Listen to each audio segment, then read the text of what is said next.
Under Abu Bakr, Umar, Uthman, and Ali, the young Muslim state transformed into an empire. Their armies, fierce, disciplined, and driven by faith, surged out of Arabia like a tidal wave.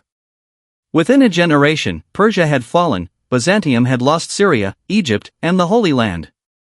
The desert-born warriors of Islam stood at the crossroads of the world, their banners fluttering over ancient capitals.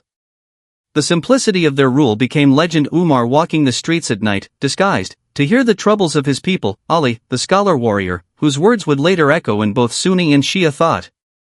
But even in these golden days, seeds of division were sown. Questions of leadership and legitimacy ignited passion and bloodshed. When Ali's supporters claimed that he, the Prophet's cousin and son-in-law, was the rightful heir chosen by God, while others upheld the authority of the community's choice, Islam split into two great streams, Sunni and Shia. It was not merely a political disagreement, it became a defining fracture of faith. As the first caliphs fell, 3 of them assassinated, the unity of the early Ummah shattered. Out of the turmoil rose a new dynasty, ambitious, powerful, and imperial, the Umayyads. They shifted the center of Islam from Arabia to Syria, from Medina's simplicity to Damascus's marble palaces. Under their rule, the caliphate became a dynasty of power passing from father to son. For 90 years, they expanded the empire's borders with relentless vigor, from the steppes of Central Asia to the coasts of Spain. In the west, their armies crossed the Pyrenees until halted by the Franks at Tours, a battle that drew a line between the Muslim world and Christian Europe. Yet, even in defeat, the Umayyads had carried Islam from the sands of Arabia to the shores of the Atlantic.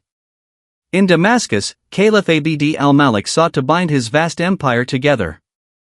He minted new coins, enforced Arabic as the language of administration, and built monuments that declared the faith's triumph, the most magnificent of them, the Dome of the Rock in Jerusalem, gleaming like a golden crown.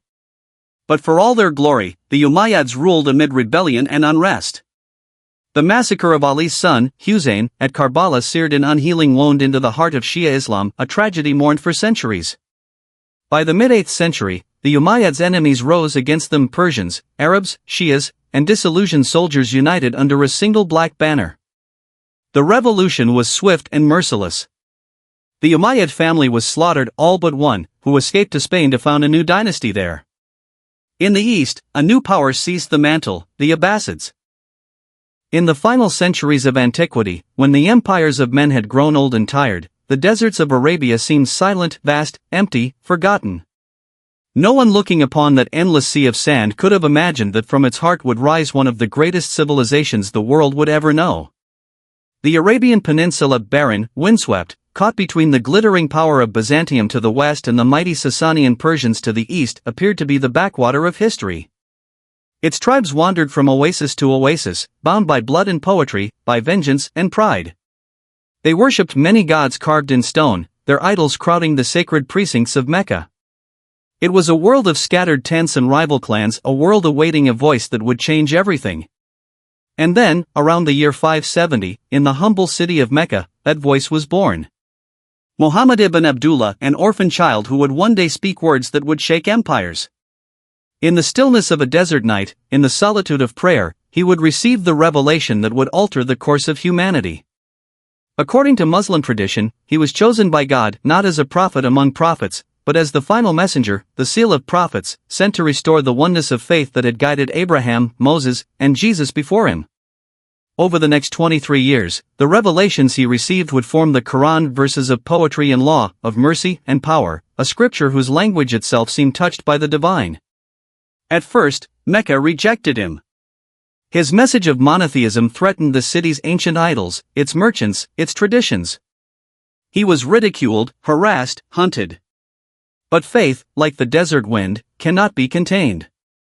In 622, Muhammad and his followers fled Mecca for Yathrib, a city that would soon be called Medina, the city of the Prophet. That flight, the Hijra, became the beginning of the Islamic calendar, the dawn of a new era. In Medina, Muhammad became not only a spiritual leader, but a statesman, a military commander, a unifier. He forged a new community, the Ummah, bound not by tribe or blood, but by faith. Through battle and negotiation, he united the Arabian tribes under a single banner: there is no God but God, and Muhammad is his messenger. When he died in 632, the desert wept. But his death also left a question that would echo through the centuries. Who would lead the believers now? Who could carry the prophet's mantle as both temporal and spiritual guide? Thus began the age of the caliphs, the successors. The first four, remembered as the Rashidun, the rightly guided caliphs, led the faithful with simplicity and conviction. The Abbasids, claiming descent from the prophet's uncle, Abbas, promised a return to justice and piety. They moved the capital from Damascus to a new city, Baghdad, built from dust beside the Tigris River. And there, the heart of Islamic civilization began to beat in rhythm with art, science, and philosophy. Baghdad grew into the greatest city on earth, a glittering jewel of libraries, mosques, and gardens. Here, the Abbasids ushered in what history would call the Golden Age of Islam. Poets recited verses in perfumed halls, astronomers mapped the heavens, physicians dissected knowledge from the Greeks, Persians, and Indians.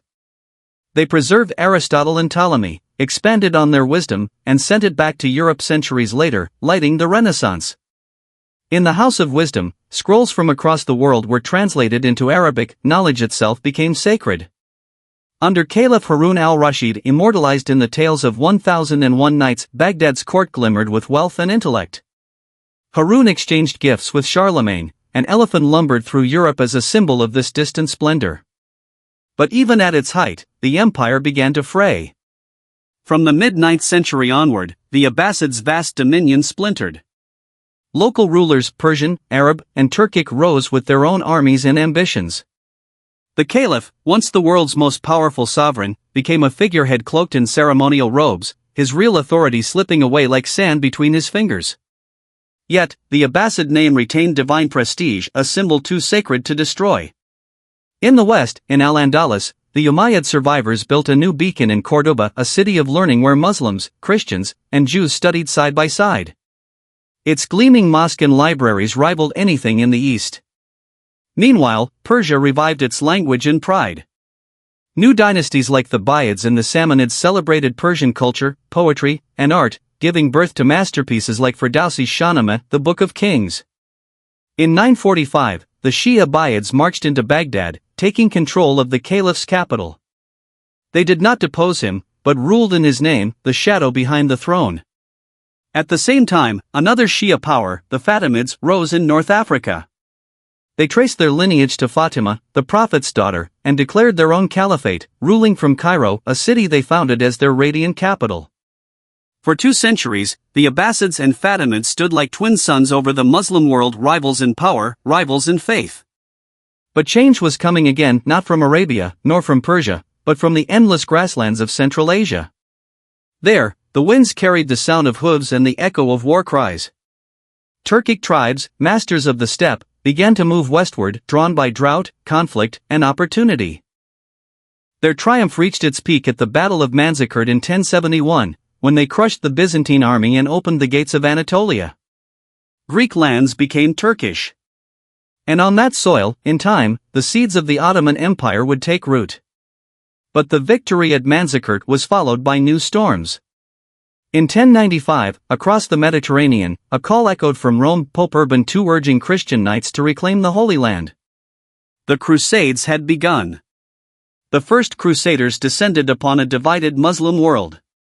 Jerusalem fell to them in a storm of blood, its streets running red with the massacre of its inhabitants.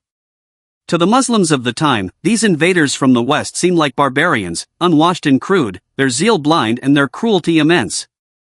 For 2 centuries, Crusader states clung to the Levant, fortified enclaves of Christian power in a Muslim sea.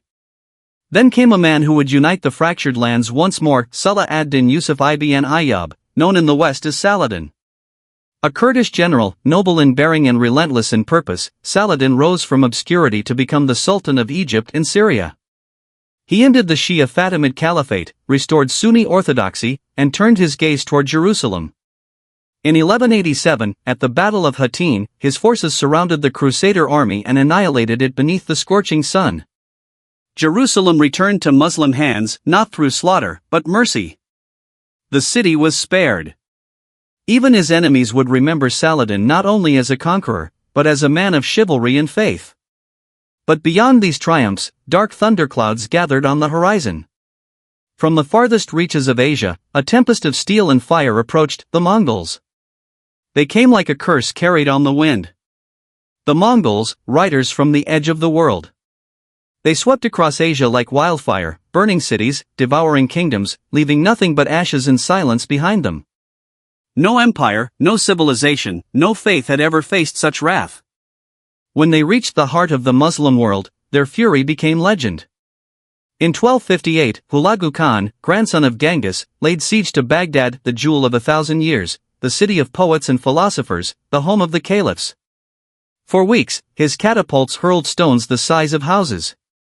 When the walls fell, the Tigris ran black, not with ink from the libraries, but with the blood of scholars, merchants, and children. The last Abbasid caliph was rolled in a carpet and trampled under hooves, that no royal blood might be spilled upon the earth. The house of wisdom was gone. The golden age extinguished. For those who lived through it, it must have felt as though the world itself had ended. But the spirit of Islam, forged in the desert centuries earlier, could not die in the dust. Even as cities burned, its faith endured, whispered in prayers, carried in manuscripts, preserved in hearts. From the ruins, new powers emerged. In the far corners of the Muslim world, in Egypt, in Anatolia, in Persia, in India, fragments of the old empire began to pulse with new life. In Cairo, the Mamluks rose, slave soldiers who had once been bought, trained, and disciplined by their masters, only to seize the throne themselves. They defeated the Mongols at Ain Jalut in 1260, the first time the invincible horde had been stopped. Under their rule, Egypt and Syria became bastions of learning and art once more. Cairo's mosques and universities filled with scholars who fled from the east, carrying books and memories of lost Baghdad. There, knowledge survived, battered, but unbroken. To the east, in Persia, the Mongols themselves converted to Islam. Their descendants, the Ilkhanids, rebuilt the cities they had destroyed. They funded mosques, supported astronomers, and patronized poets. Even the conquerors were conquered, not by armies, but by faith. As centuries turned, the Islamic world reshaped itself again and again, rising from every fall, adapting to every storm. In India, the Delhi Sultanate took root, bringing Islam to the subcontinent's heart. Persian art, Arabic theology, and Indian philosophy intermingled, birthing a cultural synthesis unlike any other. From its soil would later rise one of the greatest empires in human history, the Mughals. But in the rugged hills of Anatolia, another force was awakening, one that would inherit not only the sword of the caliphs, but their dream of universal dominion. It began humbly, with a small Turkic tribe led by a chieftain named Osman. His descendants would take his name and forge an empire destined to rule for 600 years. The world would know them as the Ottomans. In 1453, under the young and visionary Sultan Mehmed II, they achieved what generations had failed to do. They took Constantinople, the impregnable Byzantine capital, the city of emperors, the last relic of Rome. For centuries, it had stood as the bridge between East and West. Now, under the banner of the Crescent, it became Istanbul, the new heart of the Islamic world. When Mehmed rode through its gates, he did not burn it, he claimed it as a crown. Churches became mosques, yes, but the city remained alive. Scholars, architects, and artisans were brought from every land. The Ottomans transformed it into a metropolis of faith and empire, where the call to prayer echoed from domes that pierced the heavens. It was the dawn of a new Islamic era, imperial, majestic, confident. The Ottoman sultans saw themselves as heirs to both Caesar and Caliph. They wielded not only the sword but the pen of civilization. Their law, Sharia, balanced with canon, divine and royal, governed millions of souls across 3 continents. From the deserts of Arabia to the forests of Hungary, from the Nile to the Caucasus, their dominion stretched farther than any Muslim empire before them. Under Suleiman the Magnificent, the Ottoman world reached its zenith. He ruled in the 16th century, an age of renaissance in both Europe and Islam. His palaces glittered with mosaics, his mosques soared with domes that defied gravity. The architect Sinan, his master builder, raised the Suleimani Mosque, whose arches seemed to float on air, a poem written in stone. Under Suleiman, law was refined, poetry flourished, trade expanded, and art blossomed. He was known as Kanuni, the lawgiver, for he brought order where chaos had once reigned. But beyond the splendor, the empire's heart was restless. It was a vast and living organism, its arteries stretched thin, its blood heavy with conquest. At its edges, new powers were rising, Christian kingdoms armed with ships, gunpowder, and ambition. Portugal and Spain sailed around Africa, bypassing Muslim lands, seizing the seas once ruled by Arab traders. In the east, the Safavid dynasty rose in Persia, proclaiming Shia Islam as their creed, a defiant challenge to the Sunni Ottomans. Their rivalry burned across centuries in battlefields, theology, and art. Yet even as they clashed, they enriched one another's civilizations. Persian calligraphy, Ottoman architecture, Mughal gardens all shared a single lineage of beauty. To the south, the Mughal Empire in India became the third great pillar of early modern Islam. Founded by Babur, a descendant of both Timur and Genghis Khan, the Mughals fused Turkic, Persian, and Indian traditions into a dazzling synthesis. Under Akbar the Great, the empire embraced tolerance and wisdom. He abolished religious taxes, welcomed scholars of all faiths, and sought to create a universal dialogue between Islam and the world's religions. Under Shah Jahan, the Mughal soul reached its artistic zenith, in marble, in symmetry, in love eternal. He built the Taj Mahal, a tomb that defied death, its white dome rising like a prayer frozen in stone. For centuries, Islam's empires Ottoman, Safavid, Mughal ruled from the Atlantic to the Pacific, a crescent of power and intellect. They produced scholars, astronomers, poets, and jurists whose works would influence civilizations far beyond their borders. The compass, algebra, hospitals, coffee, carpets, calligraphy, architecture, their innovations shaped the modern world. Yet time, as always, was patient. Every empire, no matter how vast, eventually feels the chill of decline. In the 17th and 18th centuries, the balance began to shift. Europe, once learning from the East, now surged ahead with new sciences, machines, and ideas. While the Islamic world looked inward, its rivals looked outward, to discovery, colonization, and revolution. The Ottomans, once the terror of Europe, became its patient, the sick man of the continent. Corruption festered, reform faltered, provinces broke away. Egypt fell under French, then British shadow. India, the jewel of Islam, was swallowed by the British crown. The 19th century was an age of awakening, painful, introspective, defiant. Thinkers and reformers arose across the Muslim world, calling for renewal, tajdid, the revival of faith and reason. From Jamal al-Din al-Afghani to Muhammad Abduh, they dreamed of an Islam that could coexist with modernity, not perish before it. But the old caliphate, once the heartbeat of unity, now struggled to find its pulse. In 1914, the world plunged into the Great War, and the Ottoman Empire, ancient and weary, was drawn into its death spiral. Its young men fought on distant fronts, in Gallipoli, in Arabia, in Mesopotamia, under banners that no longer inspired hope. In the deserts of the Hijaz, Arab tribes rose in revolt, lured by promises of independence whispered by foreign agents like T.E. Lawrence. The war ended not with victory, but dismemberment. The victors, Britain and France, carved the Middle East into artificial borders, lines drawn in sand by men in distant rooms. The Ottoman Caliphate, that last shadow of a 1,000-year legacy, was dissolved. In 1924, Mustafa Kemal Ataturk abolished the caliphate entirely, declaring the birth of a secular Turkish republic. For the first time in 14 centuries, the Muslim world stood without a caliph, without a single figure uniting its faith and politics. It was the end of an era, not just of empire, but of imagination. The crescent that had once stretched from Spain to Indonesia now glowed faintly in fragments, in nations, in memories, in prayers. And yet, the story did not end. It cannot. For civilizations do not truly die, they transform. The Islamic world, once a vast empire of empires, survives now in the minds of billions, in the rhythm of prayer, in the geometry of its art, in the architecture of its faith. Its legacy flows through the veins of humanity, in science, medicine, mathematics, philosophy, and poetry. It built bridges between worlds, between faith and reason, east and west, heaven and earth. Today, when we walk beneath the domes of Istanbul, when we hear the call to prayer rise over Cairo, when we gaze upon the Taj Mahal in the moonlight, we are not just witnessing monuments of stone. We are hearing echoes of that first revelation in the desert. A voice that spoke of unity, mercy, and knowledge. The story of Islamic civilization is not merely the tale of empires. It is the story of how faith gave birth to reason, how the word became art, and how humanity, in its endless search for meaning, found beauty in submission to the divine. It is the story of men and women who dreamed in Arabic, wrote in Persian, painted in Ottoman, and prayed in countless tongues, yet shared one faith, one purpose, one God. And as the world continues to turn, their legacy whispers still. In the pages of books, in the domes that touch the sky, in the hearts that bow 5 times a day. The empire may have fallen, but the civilization endures. In every soul that seeks light in darkness, and every voice that still answers the ancient call. Allahu Akbar.